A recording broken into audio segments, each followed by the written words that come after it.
Jeremias capítulo 31, versículos 16 e 17. Jeremias 31, 16 e 17. Diz assim: assim diz o Senhor: reprime a tua voz de choro e as lágrimas dos teus olhos, porque há galardão para o teu trabalho, diz o Senhor, pois eles voltarão da terra do inimigo, e há esperança quanto ao teu futuro, diz o Senhor, porque os teus filhos voltarão para os teus termos. Deus abençoe a sua palavra nos nossos corações. Vamos fazer uma oração? Pai, em nome de Jesus, teu filho amado, aplica a tua palavra nos nossos corações, a fim de que ela possa produzir frutos a 30, a 60 e a 100 por um. Que o Senhor possa abençoar cada um dos teus servos e servas que estão conectados com a tua palavra, e que esta palavra possa ir de encontro agora a cada lar, a cada família, operando, trazendo restauração, libertação, salvação, cura física e espiritual. É o que nós profetizamos no nome de Jesus. Amém. Amados, o tema da mensagem de hoje é: a esperança para você. O texto que nós acabamos de ler, Jeremias capítulo 31, eu vou frisar em especial o versículo 17, aonde o profeta diz que há esperança quanto ao teu futuro, ou há esperança para o seu futuro. Jeremias, ele é conhecido como o profeta da esperança. Ele é conhecido também como o profeta chorão, e todos nós sabemos muito bem porque diz a Bíblia que ele saía pelas ruas da cidade pregando, chamando o povo ao arrependimento, e por 40 anos ele fez isso. 40 anos chamando a atenção da nação de Israel ao arrependimento, porque eles haviam se desviado dos caminhos do Senhor. Eles haviam andado por caminhos que estavam desagradando o coração de Deus. E Deus levanta o profeta Jeremias com esta missão de trazer uma esperança para aquele povo que, ao ouvir a mensagem e recusar a mensagem, seria levado cativo para a Babilônia e ficaria ali por 70 anos. Mas antes de nós falarmos sobre isso, vamos falar um pouco sobre o profeta Jeremias, para você entender o texto que nós acabamos de ler e por que eu falei que Jeremias também é conhecido como o profeta da esperança. Porque, como eu disse, Deus o chamou. Lá no capítulo 1 de Jeremias, diz assim, que Jeremias, é Deus falando com o profeta Jeremias: Jeremias, eu te chamei, eu te escolhi ainda no ventre da sua mãe, ainda informe. Você ainda não havia sido formado completamente, e eu te chamei, eu te escolhi para profeta para as nações. E ali, diante daquele chamado divino, o profeta Jeremias, ele tentou fugir, ele tentou recusar, falando que não passava de uma criança. Mas Deus novamente fala com o profeta: não digas que tu és somente uma criança. Aí Deus mostra para o profeta Jeremias uma vara, e Deus pergunta para ele: o que vês, Jeremias? E ele diz: eu vejo uma vara de amendoeira. E Deus diz: vistes bem, porque eu velo pelo cumprimento da minha palavra.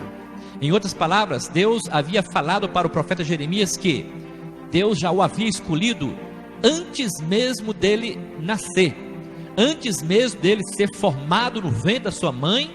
Deus o havia marcado, já o havia chamado para uma sublime missão. E essa missão era fazer com que a nação de Israel voltasse para o Senhor. Mas o que mais nos chama a atenção é que o próprio Deus falou para Jeremias que o povo não daria crédito à sua voz, que o povo recusaria a sua mensagem. Lá no capítulo 7 você vai encontrar registrado isso. Deus fala assim: olha, eles vão ouvir, mas não vão escutar. Eles vão ouvir, mas não vão dar crédito. E Deus então levanta o profeta Jeremias, e ele ali pregando durante 40 anos. Durante 40 anos levando a mensagem de restauração, mensagem onde havia necessidade do povo se reconciliar novamente com o seu Deus, mas eles recusaram, eles rejeitaram. Por isso ele recebeu o título de profeta chorão. Ele saía chorando pelas cidades, saía chorando pelas vilas, chorando pelas ruas, porque ele sabia que o povo estava recusando o chamado do seu Deus, e em consequência isso, eles seriam levados cativos para a Babilônia. E diz a Bíblia que ele passou por muitas situações difíceis. Ele viveu nas maiores calamidades. Foi perseguido por profetas, foi perseguido por reis, foi perseguido por sacerdotes, foi lançado dentro de um fosso, e mesmo assim ele trazia nos seus lábios uma mensagem de esperança. Tanto é que Jeremias, ele não só escreveu o livro de Jeremias, que contém 52 capítulos, mas assim que termina o livro de Jeremias, você vai encontrar um outro pequeno livro, chamado Lamentações. Lamentações de Jeremias, que também foi escrito pelo próprio profeta Jeremias. Aí lá em Lamentações de Jeremias, no capítulo 3, no versículo 21, está nitidamente o que eu acabei de falar. Ele, mesmo passando por provas, mesmo passando por dificuldade, mesmo sendo perseguido, mesmo sendo rejeitado pela nação de Israel, ele escreve lá em Lamentações de Jeremias, capítulo 3, versículo 21: eu quero trazer à memória somente o que me dá esperança. É por isso que ele é chamado também de o profeta da esperança.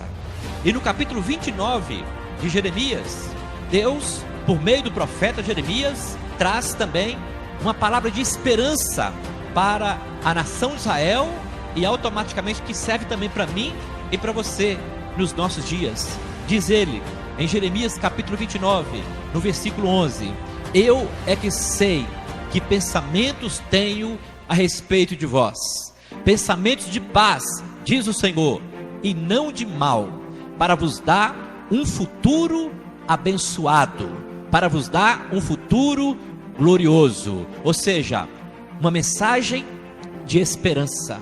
Mesmo a nação de Israel desviada, se afastando cada dia mais dos caminhos do Senhor, Deus, por meio do profeta Jeremias, traz essa palavra tremenda: eu é que sei que pensamentos tenho a respeito de vós. Não são pensamentos de guerra, mas são pensamentos de paz, porque eu sei o caminho em que vos conduzirei. Então Deus, ele tinha algo maravilhoso para o futuro da nação de Israel, mas para que isso ocorresse, eles teriam que voltar, eles teriam que se reconciliar. Olha só que coisa maravilhosa. Deus, ele não leva em consideração o tempo de falhas que nós cometemos na sua presença. Ele sempre está nos dando novas oportunidades. Ele está sempre nos dando chance para reconhecermos as nossas falhas e nos voltarmos para Ele. Então, por isso que o tema da mensagem é a esperança para você. Irmãos, sempre há esperança para nós. Deus sempre, ele permite que nós venhamos a receber a sua palavra de orientação, de correção, de ensino, para que nós venhamos a voltar novamente para a sua casa, para a sua presença, para o seu altar. E na Bíblia nós encontramos vários exemplos de pessoas que haviam perdido a esperança. Eu não sei se de repente você está passando por uma fase parecida como a da nação de Israel. Eles haviam perdido a esperança. Eles achavam que Deus iria cumprir aquela profecia e eles iriam morrer lá na Babilônia. Mas Deus graciosamente, aqui em Jeremias capítulo 31, em especial no versículo 17, ele fala assim: olha, há uma esperança para o seu futuro. E assim como Deus falou para a nação de Israel, ele fala para mim e para você também hoje: há esperança para o nosso futuro. E como eu disse, na Bíblia você vai encontrar vários exemplos de pessoas que eles viveram praticamente num momento em que as suas esperanças haviam acabado por completo. E ao olharmos esses personagens, nós somos edificados, nós somos fortalecidos, e não só edificados e fortalecidos, mas também nós somos chamados a viver essas mesmas experiências que eles viveram. Por exemplo, a viúva de Naim, a Bíblia fala que ela havia perdido seu filho, já havia um cortejo fúnebre, eles estavam levando o corpo do filho da viúva de Naim já para ser enterrado, até que Jesus entrou ali no seu caminho. A esperança daquela mulher havia se perdido, porque o seu filho havia morrido. Mas toda vez que nós permitimos Jesus entrar na nossa história, entrar na nossa vida, entrar na nossa casa, Ele renova as nossas esperanças. E foi o que aconteceu. Jesus ressuscitou o filho da viúva de Naim. A mesma coisa aconteceu também com Marta e Maria. No caso de Marta e Maria, a esperança já havia praticamente desaparecido, porque o seu irmão Lázaro não só havia morrido, como já estava sepultado. E diz a Bíblia que ele estava sepultado há 4 dias, já cheirava mal, já estava de repente em estágio de decomposição. Então a esperança de Marta e Maria talvez havia se acabado, mas entra novamente Jesus em cena, e Jesus dá uma palavra de autoridade: Lázaro, saia. E junto com aquela palavra, Lázaro recebeu vida. E Jesus trouxe esperança novamente para Marta e Maria. Um outro exemplo é daquele homem que esperou por 38 anos lá do lado do tanque de Betesda. Diz a Bíblia que de tempos em tempos um anjo descia, movia as águas, e o primeiro que entrasse ali era curado. Mas aquele homem era paralítico, ele não tinha como entrar sozinho no tanque. Então 38 anos, irmãos, não era 1 ano, 2 anos, 10 anos, 20 anos, 38 anos. Eu tenho por mim que ele havia perdido já completamente a sua esperança, porque talvez ele tenha visto muitas pessoas serem curadas, muitas pessoas entrando naquele tanque, pessoas sendo restauradas, libertas, mas ele só contemplava. Eu creio que lá no fundo, ele pensava: não tenho mais esperança. Então havia perdido completamente a sua esperança de um dia receber a cura e o milagre. Mas de repente, o que acontece? Jesus novamente entra em cena e pergunta: que queres? Que queres que eu te faça?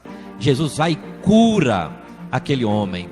Irmãos, eu fico imaginando assim, o tempo que ele ficou, 38 anos esperando o milagre.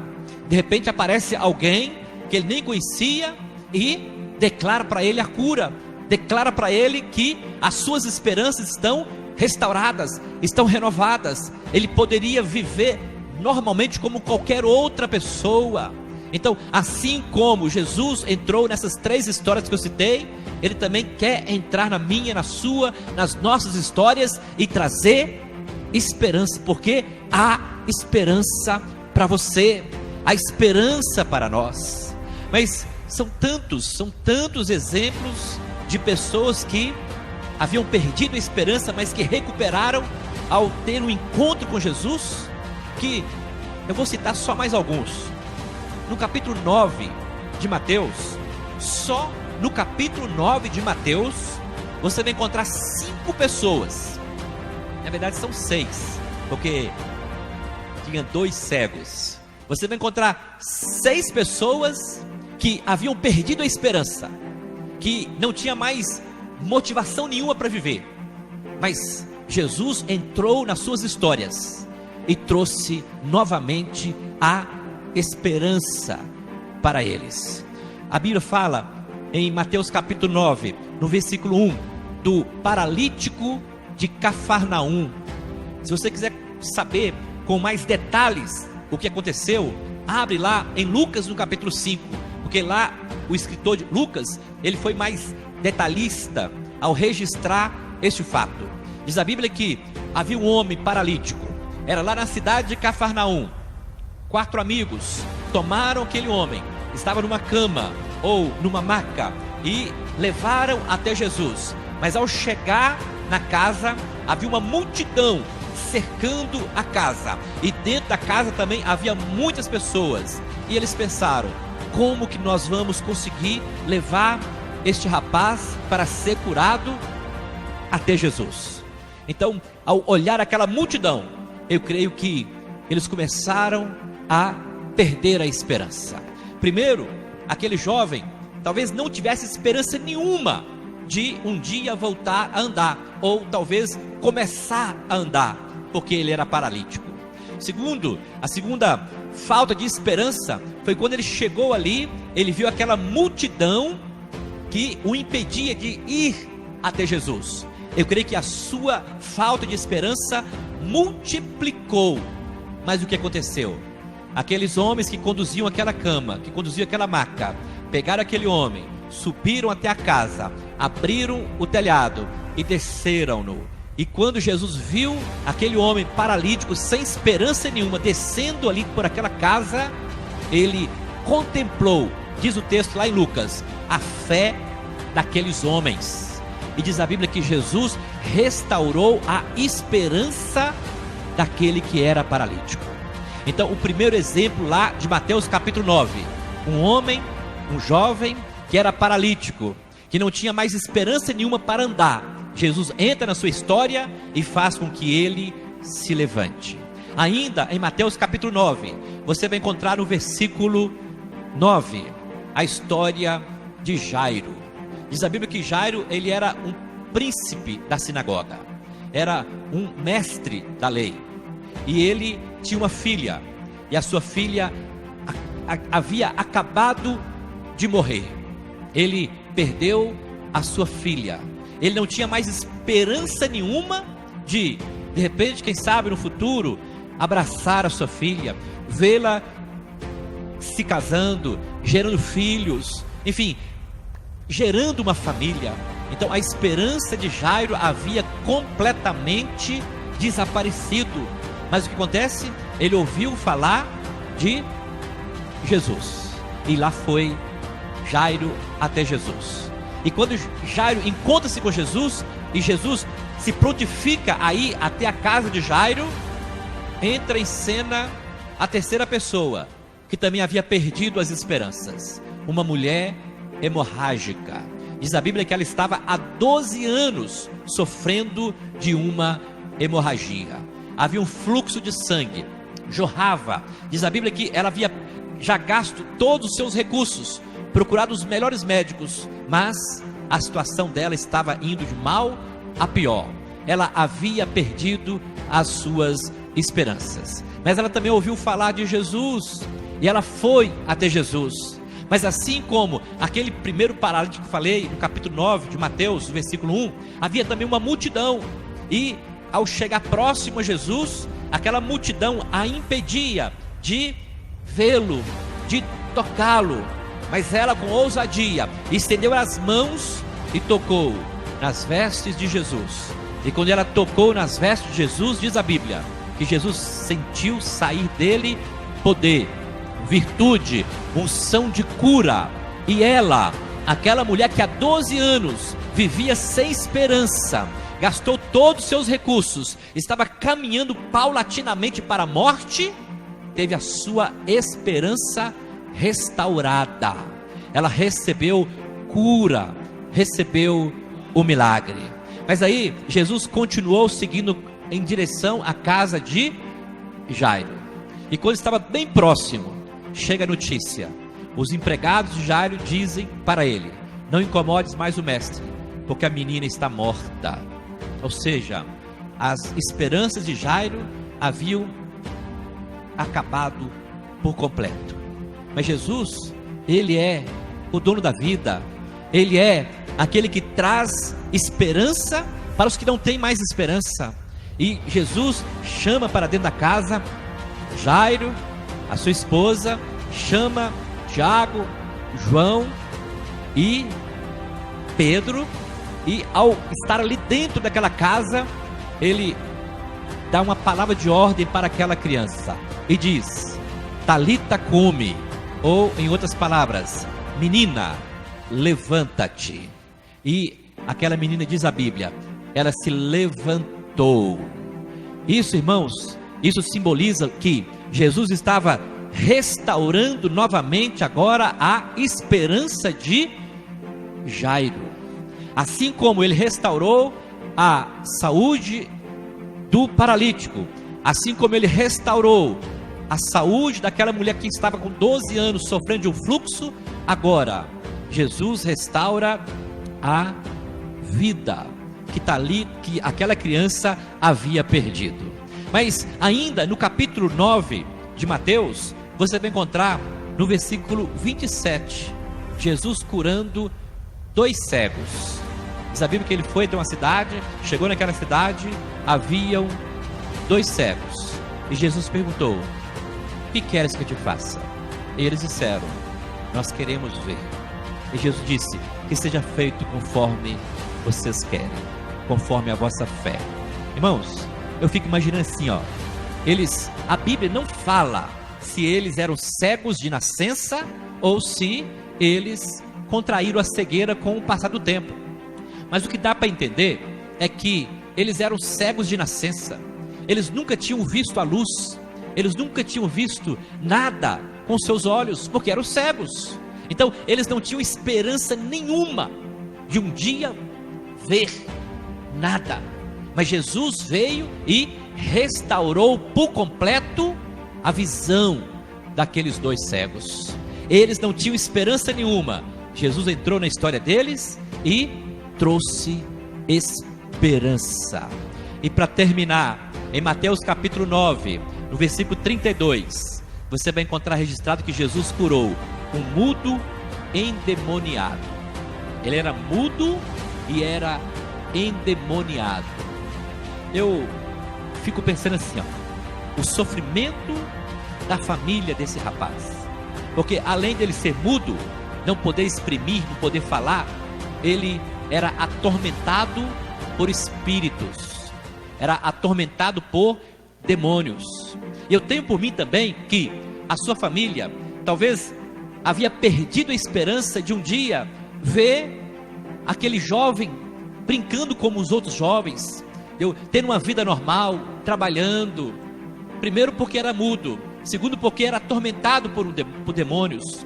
Mas quando Jesus chega ali até aquele homem, ele repreende aquele demônio, ele repreende a mudez dele, ele começa a falar, ele começa a ter uma vida normal. Então Jesus entrou na história dele para trazer esperança. Para nós concluirmos a mensagem neste momento, vocês viram como que Deus é maravilhoso? Todos esses fatos que eu acabei de registrar aqui, ó, são fatos de pessoas que haviam perdido a esperança. Talvez você esteja vivendo um momento da sua vida que talvez uma área, seja no casamento, seja com a criação dos filhos, seja uma área financeira, talvez você almeja comprar uma casa, comprar um carro, enfim, fazer um curso, se formar.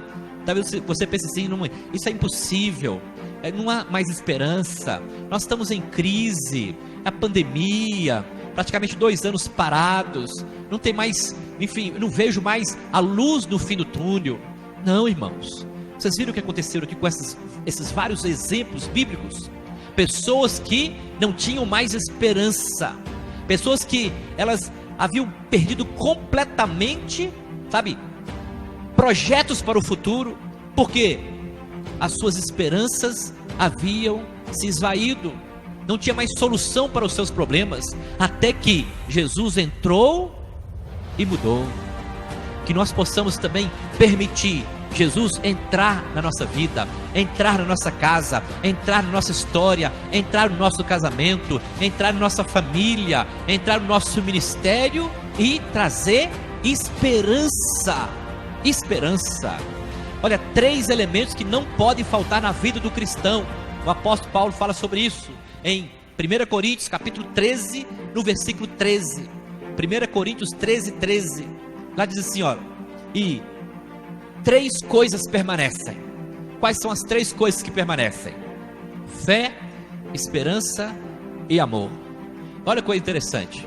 A esperança está no meio. Primeiro fé, depois esperança, depois o amor.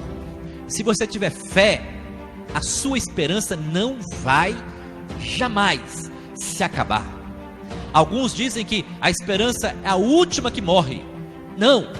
Quem tem fé, a esperança jamais morre. Mesmo que, humanamente falando, o que nós estamos buscando de Deus seja impossível. Vocês viram várias situações que nós falamos aqui. Pessoas que estavam mortas, pessoas que ressuscitaram, pessoas que estavam enfermas há anos e anos e foram curadas, pessoas que nasceram paralíticas, estavam há muito tempo esperando um milagre e aconteceu. Então, assim como ocorreram esses milagres para restaurar a esperança dessas pessoas, Deus também quer fazer a mesma coisa comigo e com você. Então não perca a sua fé, porque a sua fé vai fazer com que a sua esperança seja restaurada, e Deus vai usar de graça e misericórdia. O amor dele vai se manifestar sobre a sua vida, sobre a sua casa, e vai trazer a cura, o milagre, a restauração, vai trazer milagres. Tudo aquilo que nós almejamos vai ser concretizado se nós guardarmos a fé e mantermos a nossa esperança no Senhor. Amém?